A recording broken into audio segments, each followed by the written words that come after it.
Салам достор, сиздер менен мен Азаке, Эл Уксун YouTube каналы. Бүгүнкү чыгарылыштын каарманы Эрлан аттуу ушул жанымдагы отурган жигит. Бүгүнкү чыгарылыштын каарманы ден соолуктун айынан эч кимге кереги жок болуп калган көйгөйүн биздин чыгармачыл топко айтып берип ыйлады. Көпчүлүктүн квартира издеп таппай такыр эле кыйынчылыктар болот. Ар кайсы жерлерден квартира издеп жүрүп, бүт эле жердегилер ден соолугуң жок болсо кандай болуп калат?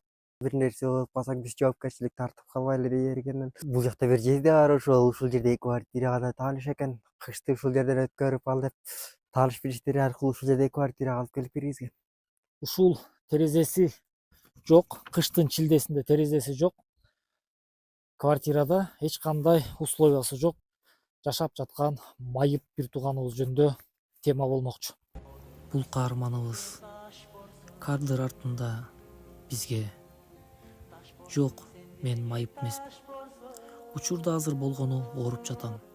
Алла насип кылса, мен ден соолугум оңолот. Мен иштешим керек. Болочокто үйлөнүүгө калың жыйнап жатам деп швейный цехке кирип алганын бизге айтып берди. Сыноону Аллах Таалам ар кимге ар кандай берет экен, бирок бул жигитке ушундай сыноо бериптир. Этаждан кулап, омурткасы кысылып, ушу эки буту жакшы иштебей калыптыр. Анан ушул моюн тараптан жүлүн үзүлүп, эки кулак такыр укпайт экен. Бирок сүйлөйт. Эми азыр бул жигитти өз убагында дарылап калбасак туугандар, эки буту такыр эле баспай калышы мүмкүн экен. Эх, турмуш, кимге кандай гана сыноолорду берип калчабайт. Бул Эрлан аттуу биздин каарманыбыздын башына кандай гана оор сыноолор келбесин. Бул күнүмдүк жашоосу менен күрөшүп, жумушунда иштеп, жүргөнүнө кубанып гана жүрүптүр. Негизи эле менин абалымдагыдай ооругандар көп жерлерде жумушка кыйналып бире алышпайт. Мен дагы случайно жүрүп эле азыркы цехибизге келип калгам. Кудайга шүгүр, цехибиздин ээсине Алла ыраазы болсун. Колунан келген жардамын кылып үйрөтүп жумушка алып, эл катары айлык алып, эл катары жашап кетсин деп колунан келген жардамын кылып жатат. Мен өзүм ата энем 7 айлык кезимде эле ажырашып кетишкен экен. Мындан кийин атам багып чоңойткон. Бирок ал каза болгондон кийин Бишкекке келип мен дагы жакшы жашоо издеп келгем. Бирок турмушта ар кандай кыйынчылыктардан улам. Азыркы күнгө чейин кыйынчылыктан чыгып бүтө элекмин. Буга себеп ата энең жок болгондон кийин делик эч нерсеге керегиң жок болуп калган заманда экенбиз. Көп нерселерди, кыйынчылыктарды жалгыз өз башым менен өткөрүп келе жатам ушул күнгө чейин. Бүт кыйынчылыктардын баары тең бар. Канчалаган эмгектерди, канчалаган жолдорду басып өттүм.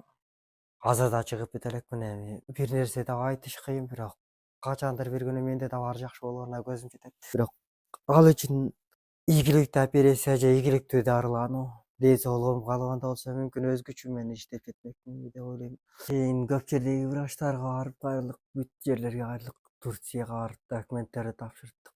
Бардык жерлер документтерди көрүп, менин документимдеги жазылган жерлериндегилер менен мурунку жазылган жерлерде эмне кийинки жазылган жерлердегилерди эсепке алганда мурункуларында ар кандай диагноз деле коюп дарылай беришкен. Ошентип отуруп өзүмдүн жүлүндө кысылып калган тамырым жөнүндө маалымат такыр эч кимге жетпей калган. Мындан улам түрк мамлекетиндегилер өтүп бара жатыптыр. Эрлан бир нерсе деп айта албайбыз. Учурда кысылып калган тамырды чыгарыш үчүн каражат кетет, бирок ал каражатты таап келгениң менен жоготуулар болуп кетиши мүмкүн дейт. Анткени ар бир операцияда жоготуу деген нерсе болуп турат дейт. Эгер бардык нерсеге макулмун, келип операция жасатам дей турган болсоң, операция жасап беребиз, калганы бир Кудайдан дейт. Акыркы кездерде ушул нерселер ойлондуруп жүрөт. Мындан улам алар жазган дарыларды башка жактагы Россиянын Новосибирский мамлекетиндеги жазгандар дарыларды алып дарыланып турам, бирок ал жактан келген дарылардын суммасы негизи эле аябай кымбат турат. Кыргызстан ичинен дагы алган учурлар болот, бирок бул жактагы дарыларды майда чүйдө эле буттагы проблемаларды жарганда албасам дээрликке баалай бербейм. Бирок менин жүрүүнүмө кете турган дарылардын көбү чет мамлекеттен келет. Учурда колумдагы бар дары бийликте иштеп жаткан ага эжелер, бир туугандардын баарына тең каарылайын дегем. Колуңуздарда болгон каражаттарыңыздар эмне болушунча көтөрмөлөп жардам берип турсаңыздар, качандыр бир күнү менде жакшы болуп кеткенде мүмкүн кайтарууга күчүм жетмек.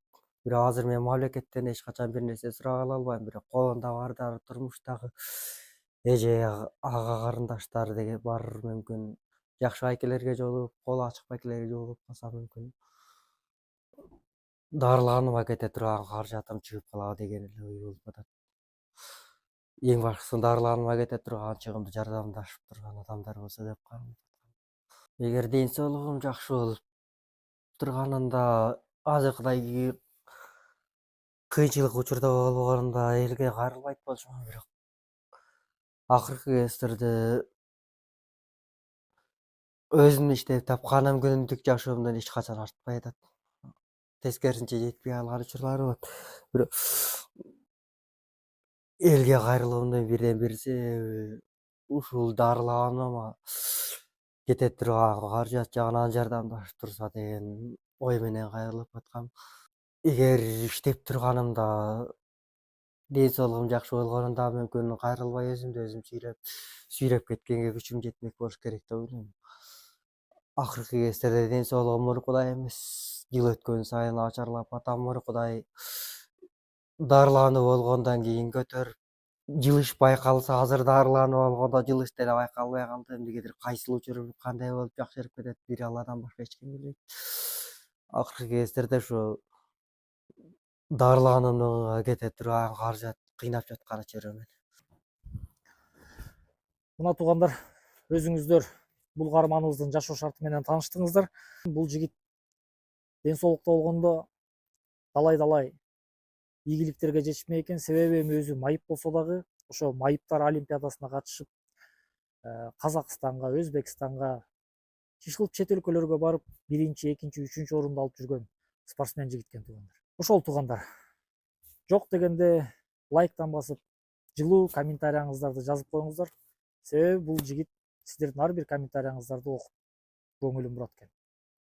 Жүрөгүн оорута албаңыздар туугандар. Сиз менен мен Азаке, Эл уксун YouTube каналы.